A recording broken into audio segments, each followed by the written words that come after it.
好多中產家庭父母都有一個共同焦慮，而家 AI 發展得咁快，經濟又好似唔多明朗，好擔心自己份工唔知幾時會被淘汰。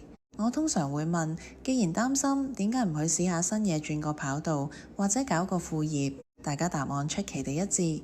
大佬，我哋呢啲中產有大有細，供緊樓又要交學費，試錯成本太高，邊敢亂嚟？的確，中產階級往往覺得自己輸唔起。但今日我想同大家分享一個反直覺嘅觀點。喺 AI 世代，如果你想提升你嘅成功率，首先要將失敗率加倍。快快試，快快錯，先係最穩陣嘅生存法則。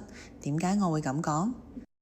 好多人以為安安分分打好份工就係最安全，但其實喺 AI 同大數據嘅衝擊下，時代係逼住你去轉變。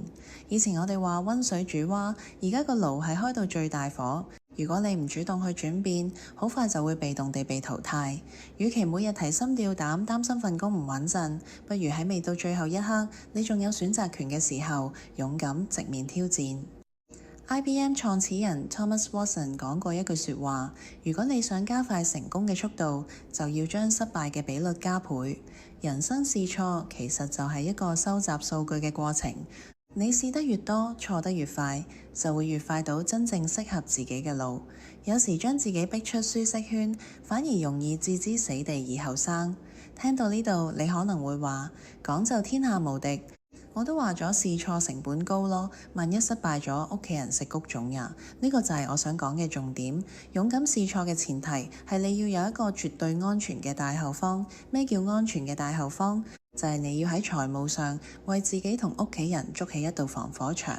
試錯唔等於盲目冒險，更唔等於 all in 身家去賭博。真正聰明嘅中產父母係會喺安全嘅情況下去試錯。點樣先可以做到安全試錯？有3條底線你一定要守住。第一，家庭緊急備用金。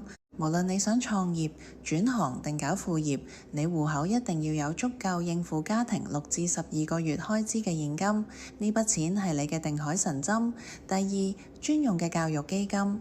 無論你出面點樣新鮮試卒，小朋友將來讀大學、出國留學嘅錢，一定要及早透過穩健嘅理財工具，例如信託、儲蓄或者穩健嘅基金組合鎖定好。只要小朋友嘅未來有保障，你出去闖嘅時候就唔會有後顧之憂。第三，基礎嘅醫療同人壽保障，防止家庭因為突發疾病而一夜返貧。當你將家庭基金、教育基金同基本保障都安排得妥妥當當，你就會發現，原來你嘅試錯成本並無想象中咁高。因為就算你喺新領域失敗咗，你家庭生活質素唔會下降，你仔女嘅前途亦唔會受影響。AI 唔係要嚟淘汰我哋，而係要嚟淘汰唔願意改變嘅人。喺可控嘅風險下尋找新機遇，呢個先係現代中產父母應有嘅智慧。如果你都想喺呢個大變局入面幫屋企規劃好呢個安全大後方，歡迎留言規劃。我係 Candy，你嘅家庭理財顧問。